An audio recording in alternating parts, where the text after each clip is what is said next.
안녕하세요. 원고 목사입니다.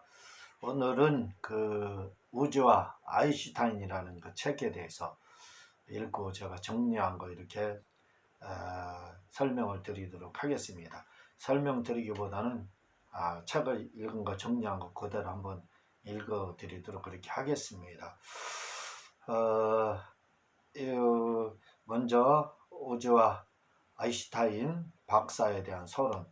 제가 이걸 이렇게 유튜브로 제작하는 이유는 다른 분들이 이걸 좀 봤으면 하는 그런 것보다 제가 공부하려고 이렇게 제작을 한 겁니다. 그래서 더불어 여러분들도 좀 한번 들어보시면 좋을 것 같고, 제가 이렇게 제작해서 자주 이걸 제가 이제 듣게 될 겁니다. 몇 번씩 자주 보게 되면 저도 이제 우주에 대해서, 아인슈타인에 대해서 잘 알 것 같아서 이렇게 정리를 한 겁니다. 첫 번째, 우주와 아인슈타인 박사에 대한 서론. 아인슈타인은 오늘날 대부분의 사람들이 기억하고 있는 세계를 놀라게 한 유일한 사람이다. 알고 있죠? 그는 1879년 태어나서 1955년에 작고했는데, 그는 26살에 상대성 이론을 내놔 세계를 깜짝 놀라게 했고, 26살이에요. 또한 일반 상대성 이론을 보완하기 위해 특수 상대성 이론을 내놓기도 했다. 칼빈도 기독교 강론을 26살 때 이렇게 쓴 걸로 제가 기억을 합니다. 아인슈타인도 그렇게 했다 이거죠. 그는 1905년 양자 물리학으로 노벨 물리학상을 받는다. 또한 아인슈타인을 이해하기 위해서는 그의 사상을 이해해야 하는데, 그는 요즘식으로 하면 조금 생각이 삐딱한 사람이라고 할 수 있다. 조금 삐딱한 생각을 가지고 있었다는 거예요. 변증법적인 사고를 가지고 있었던 겁니다. 왜냐하면 남들이 이거다 할 때는 아니다 하고 그것을 증명했다. 그러니까 남들이 이거다 하면 고정관념으로 이거다 하면 아니다 무조건 생각하고 그걸 아닌 걸 체계해서 증명을 했다는 겁니다. 그는 남들과 똑같이 생각하는 것을 거부했다. 그러니까 변증법적 사고가 가지고 있는 거예요. 남들과 똑같이 생각하는 걸 그걸 거부했다. 우리도 이런 생각을 가져야 돼. 성경 볼 때도 좀 똑같은 남들과 똑같은 생각하면 안 됩니다. 똑같이 생각해서 보면 안 돼. 항상 좀 성경도 나는 회의함으로 존재한다. 데카르트가 그렇게 말했죠. 생각함으로, 의심함으로 존재한다. 의심 좀 믿기 위해서 한번 해보세요. 그냥 의심하기 위해서 의심이 아니라 믿기 위해서 의심할 그럴 필요가 있다는 겁니다. 아인슈타인도 그런 생각을 가졌던 사람이기 때문에 세계적인 그러한 과학자가 될 수 있었다는 것입니다. 항상 반대로 모든 것을 보는 시각을 가졌다.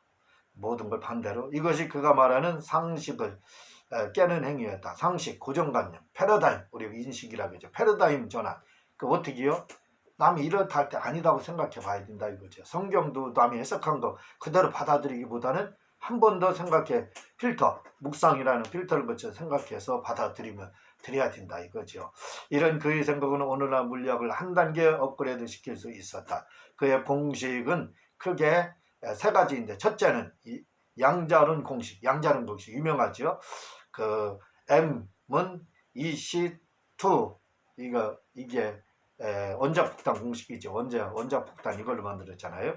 원자폭탄 공식과 양자론 공식이에요. 이게 둘째로 중력장, 많은 인력의 법칙으로 우주 전체에 있는 별들의 중력을 정확하게 계산하였다. 중력장의 법칙. 이거의 두 번째. 뉴턴의 중력 법칙은 지구와 달은 맞지만, 뉴턴의 많은 인력 법칙이 지구가 달은 맞아. 그래 수성은 맞지 않는다는 거예요. 근데 아인슈타인이 수성도 맞는다 이거죠. 중력장, 많은 인력 법칙을 중력장의 법칙으로 이렇게 바꿉니다. 이것을 보완하긴 한 것이 중력장의 법칙이다. 그리고 세 번째, 장의 방정식인데 이는 우주의 크기를 계산하는 공식이다. 아인슈타인은 세 가지 큰 공식이 있었어요. 첫째는 양자론 공식, 두 번째 만의 인력, 중력장의 법칙, 세 번째 장의 방정식, 이렇게 있었다는 겁니다. 제1장 과학의 기초. 아인슈타인이 말하는 겁니다. 모든 물질은 전기자적 입자, 전자와 자기, 이걸 전기자적 입자라고 합니다. 구성된 원자로 이루어져 있다. 여기서 전기자적이란 말은 전자와 자기를 말을 하는데, 전자란 뭘 말을 하냐면 가장 작은 물체의 하나, 가장 작은 물체를 전자라 이렇게 이야기하고 자기는 자석을 말합니다. 이걸 합쳐서 전기자적 입자라고 하는 거예요. 다시 말해 모든 물질은 전자와 자석으로 되어 있다는 것이다. 모든 물질은 전자와 자기, 자석으로 되어 있다는 거예요.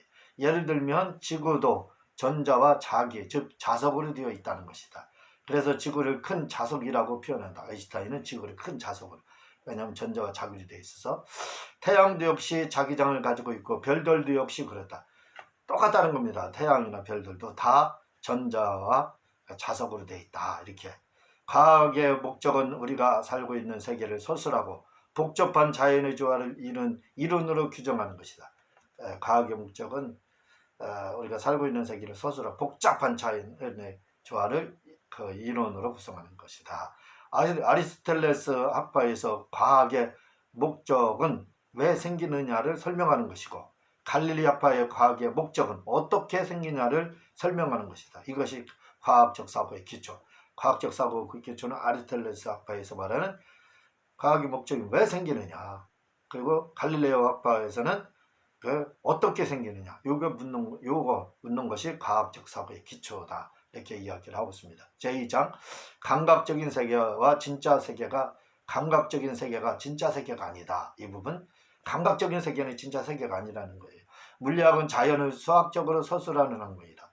물리학은 자연을 수학적으로 서술하고 현대 물리학의 기초는 양자론과 상대성이다. 현재 물리학은 양자론과 상대성이라는 거예요.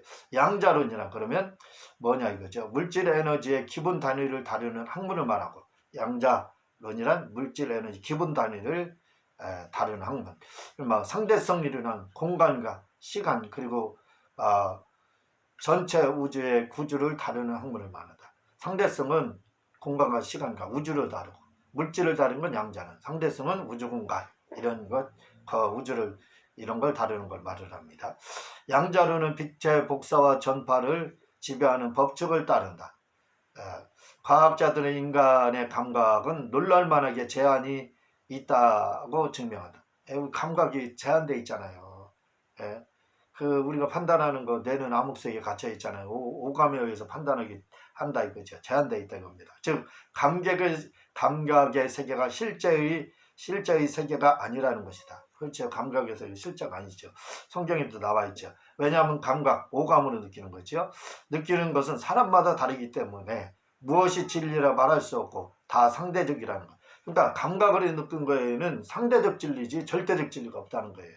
성경은 절대적 진리잖아요. 근데 감각으로 받아들이는 건 왜? 내가 암 가운데 있기 때문에 우리 오감으로만 받아들이잖아요. 깨닫잖아요. 내가. 그러니까 이게 상대적 진리다 이거죠. 사람이 가지고 있는 진리는 상대적이라는 거예요. 다시 말해 오감으로 느낀 것을 가지고 이것이 절대적인 진리라 말할 수 없다는 것이다. 오감으로. 다시 말하면 공자나 석가모니가 말한 것, 그건 절대적 진리가 될 수 없다는 거예요. 예수님이 말한 것만 절대적 진리가 될 수 있다는 겁니다. 우리는 과학이 존재하는 사실들에 대하여 정확하게 증명하여 일어나시키는 것인 줄 아는데 사실 과학의 정의는 성경에서 말하는 보이는 것은 보이지 않는 것에 의해 나타났다는 것을 기출해서 출발한다 사실을 그 사실을 모르고 있다는 거예요. 다시 말해 우리는 과학이라는 게 뭐냐면 눈에 보이는 그 사실을 증명하는 것이 과학인 줄 아는데 그렇지 않다는 겁니다. 성경이 뭐라고 말했느냐면 성경은 보이는 것은 보이지 않는 것으로 나타났다 그랬잖아요. 마찬가지로 진짜 과학자, 아인슈타인과 같은 과학자들은 보이는 걸 가지고 연구하는 게 아니에요. 보이지 않는데 없죠. 안 보이니까. 없는 것 같죠. 그렇지만 그것이 있다. 이렇게 가정을 내리고 그걸 증명하는 것이 실제 과학자들이라는 겁니다. 아인슈타인 같죠. 그러니까 우리가 전도하려면 과학적으로 천국 있음을 증명하라. 뭐 있음을 증명하라. 이렇게 말하거든요. 그건 수준 낮은 과학자들이 하는 거라는 거예요. 수준 높은 과학자들은 천국이 있다. 이렇게 가정을 내리고 그 있는 걸 증명해서 결국 증명한다는 거예요. 그게 진짜 과학자라는 겁니다. 그러니까 진짜 과학자들은 예수님 믿을 수밖에 없고 가짜 과학자들은 예수님 부인할 수밖에 없는 겁니다.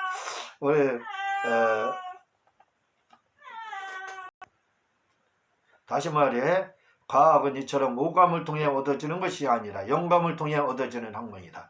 다시 말해 철학과 과학과 신학은 그 출발점이 같다. 이렇게 보면 되는 거예요. 영감을 통해서 얻어지는 것, 이걸 가지고 증명하는 것이 과학이라는 거예요. 철학이 신존재를 증명하고 그 찾는 방법을 가르치는 것 같이 과학 역시 눈에 보이지 않지만 그것이 존재할 것이라고 추측하고 믿고 그것을 찾고 증명하는 거, 이게 과학이라는 거예요. 처음에 신학과 과학, 철학이 구별되지 않았어요. 왜? 그래서 철학이라는 신학이라는 말이 데우스, 하나님에 대해서, 신존재, 여기 나오죠. 철학도 신존재를 찾는 거로 시작되잖아요. 신존재, 우주존재, 인간존재, 영혼존재, 이런 거 찾는 게 철학이 시작이잖아요. 똑같이 신학도 그래서 그걸로 시작되는 것처럼 철학도 그렇고 과학도 바로 똑같다는 겁니다. 그래서 옛날에는 신학자나 과학자나 철학자, 그래서 옛날에는 신학자가 과학자이고 철학자였고, 철학자가 신학자이고 과학자이고, 과학자가 또 신학자이고 철학자, 그렇게 됐잖아요, 옛날에. 예? 오늘날은 신학과 철학과 과학자가 구별되지만 그때는 신학과 철학과 과학이 똑같은 학문이므로 구별되지 않았다는 것이. 안 했죠. 그때는 이렇게 감각의 세계가 진짜가 아니라고 믿는 이론을 가리켜 상대성 이라 하는데, 우리는 상대성 이론에 거장하면 아인슈타인이라 하는데, 사실은 아리스토텔레스와 갈릴레오 역시 이렇게 감각의 세계를 무시했던 상대성 이론주의자들이면 다만 아인슈타인이 더 구체화 시켰을 뿐이다. 그러니까 이렇게 상대성 이론을 가지고 있는 사람들은 감각의 세계를, 진짜 세계를 바로 보지 않고 진짜 세계는 보이지 않는 것, 그렇게 믿고 접근하는 사람, 이게 상대성 이론을 상대성 이론이며 그걸 가지고 있다고 보면 된다 이거죠. 인간의 눈은 색깔의 복사선만 보고 있지 그 세계 작은 파장까지는 보고 있지 못한다. 사람 눈은 빛이 없으면 못 보잖아요. 그 복사선만 본다 이거죠. 파장까지는 못 보고.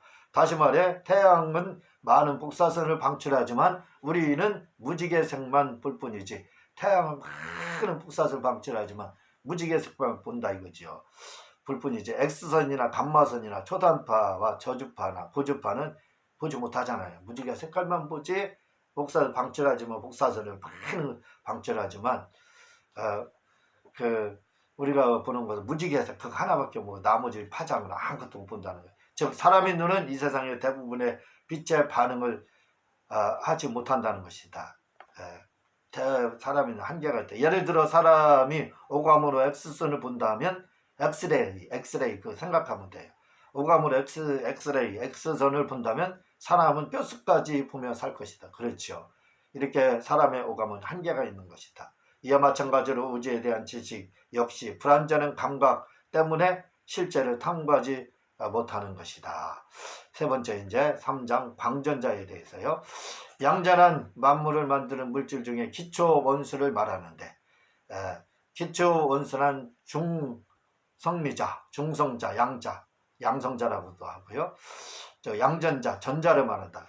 그러니까 양자란 뭘 말을 하냐? 중성미자, 또 중성자, 양성자, 양자라고도 하는 양성자, 양전자, 전자, 이 5가지를 말한다는 거예요.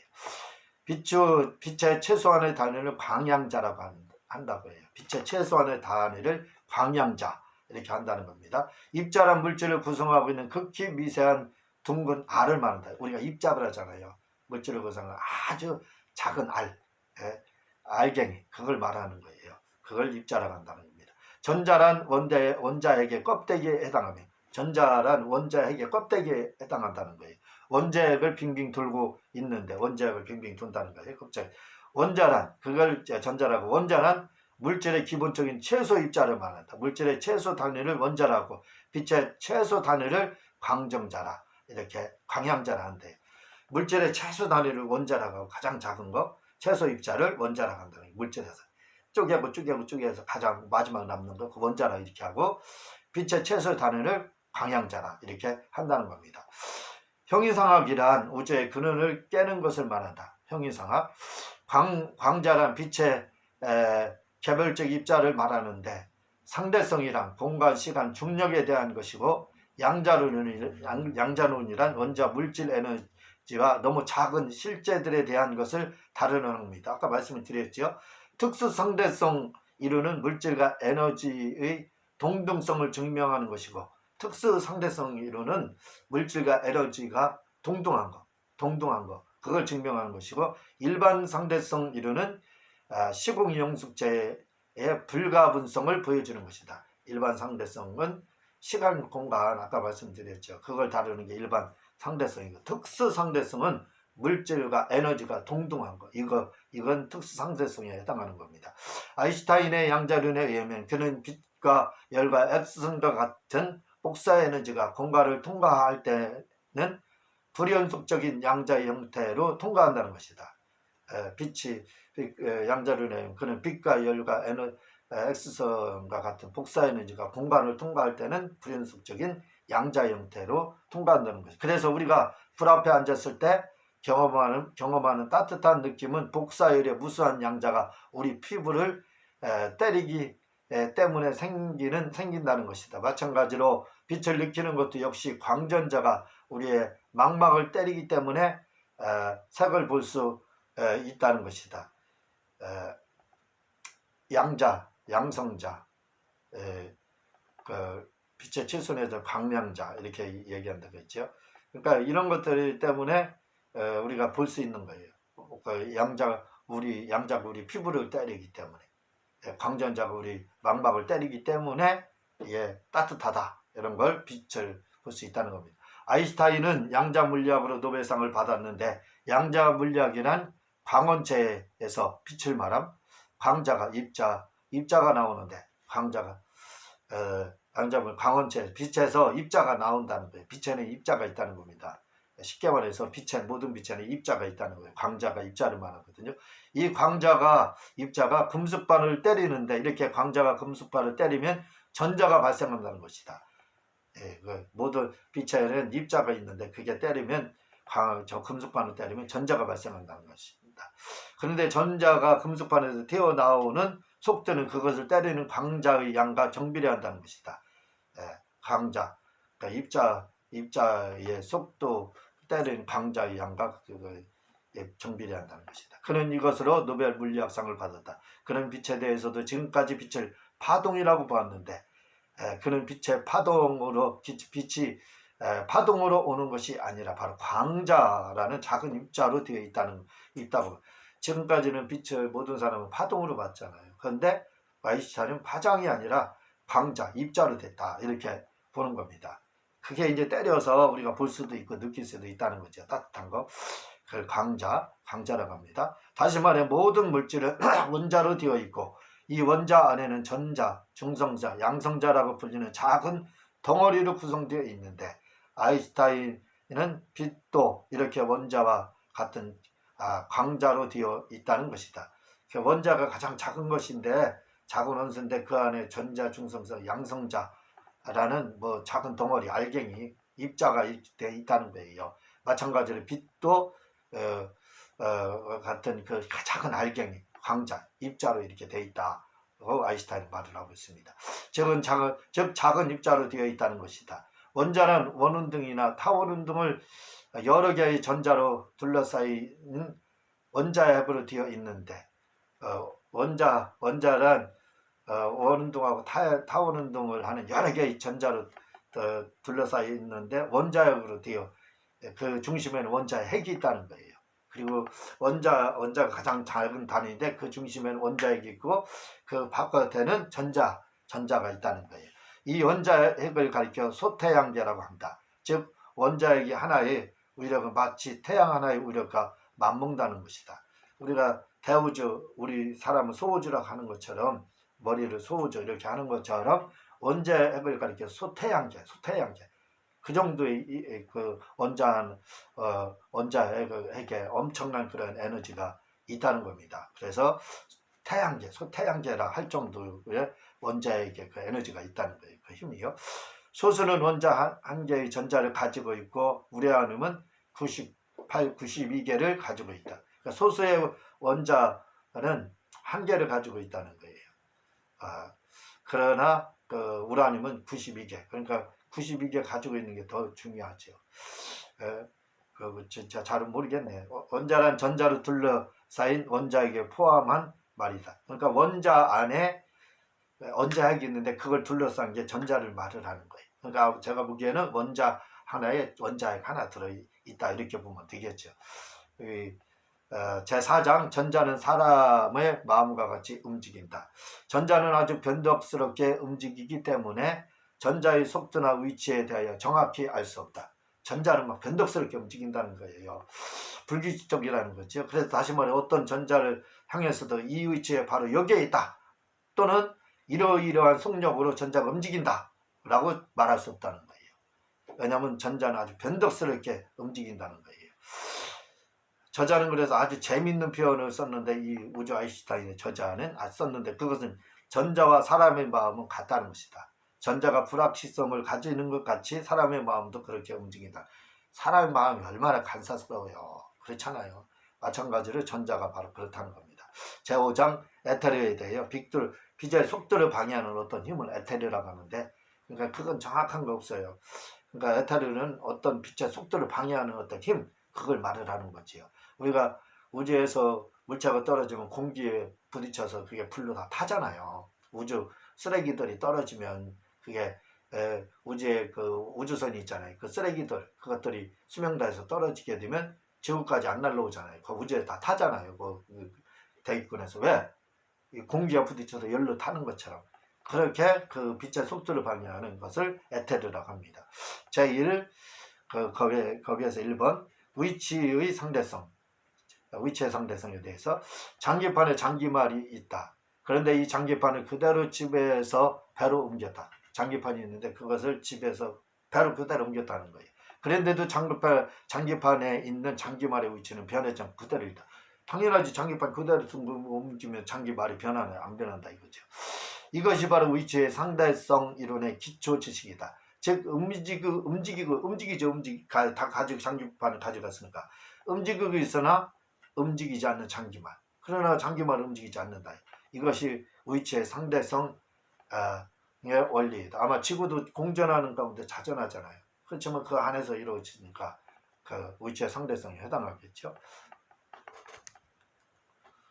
두 번째, 운동의 상대성 원리, 위치에 있으면 이제 운동의 상대성 원리와 위치의 상대성 원리는 같은 말인데, 운동의 상대성이란 기차가 처음 역전에서 출발하면 우리는 내가 탄 기차가 움직이는지 아니면 상대방이 움직이는지 모른다. 그렇죠. 차도 타면 그렇잖아요. 처음에 출발할 때 다른 차가 움직이는데 내 차가 움직이는 거잖아요. 그러다가 기관사가 브레이크를 잡으면 비로소 내가 움직이는 것을 알게 된다. 그렇잖아요. 브레이크의 관성에서 앞으로 넘어졌죠. 이와 같이 운동을 하고 있으나 그 운동에 대하여 위치가 그대로인 것을 가리켜 상대성 운동의 상대성이라고. 지구가 공간하고 있지만 우리 어떻게 돼요? 그냥 그 자리 계속 있는 것처럼 느끼잖아요. 이런 것처럼 그 운동의 상대성. 자, 세 번째, 아인슈타인이 말하는 에테르는 공기와 같이 우주 공간에 존재하는 그 무엇을 말한다. 다시 말해 대기권 안에 공기라는 것이 있듯이 우주 공간에도 비록 진공 상태이지만 그 진공 상태에도 공기와 같은 것이 존재한다는 것이다. 그것이 무엇인지 모르지만 말이다. 그것을 가리켜서 아인슈타인은 바로 에테르. 아까 제가 공기, 우주 그거 말씀드렸죠. 그걸 에테르라고 한다는 거예요. 에테르라 할 때는 에테르는 어떤 운동을 말하는데 예를 들면 지구가 자전할 때 시속 1000마일로 자전하고 공전할 때는 시속 20마일로 공전하는데 이때 발생하는 힘을 에테르라고 하는데 이 에테르의 힘이 빛의 속도에 영향을 미친다는 것이다. 그러니까 빛을 속도를 방해한다는 거예요. 에테르에 부딪히니까 공기와 같이. 즉 빛의 속도가 매초 1018만 6304마일로 움직이는데 만약 빛을 지구의 공전과 자전의 방향과 반대 방향으로 움직이면 빛의 속도가 18만 6246으로 줄어들어야 한다는 것이다. 그렇죠. 빛의 속도가 움직이는데 반대로 지구 반대로 다 빛이 비추면 빛이 지구 반대를 뚫기 위해서 움직이려면 이론상으로 줄어들어야 된다. 빛의 속도가. 그러나 마이켈 모리의 실험 결과 빛은 지구 운동에 의해 어떤 영향을 받지 않고 반대 지구 공전하는 거 자전하는 거 반대로 다 빛이 했으면 뚫고 오는 하고 빛의 속도가 느려져야 되는데 마이켈 무리의 실험 결과에 의하면 줄어들지 않더라 이거죠. 속도는 변하지 않고 제속도로 움직인다는 것이다. 이 이론을 설명하기 위해 특수 상대성 이론이 나왔다. 이것 때문에 이 빛이 속도가 줄어들지 않기 때문에 특수 상대성 이론이 나왔다는 것입니다. 즉 자연 법칙은 등속운동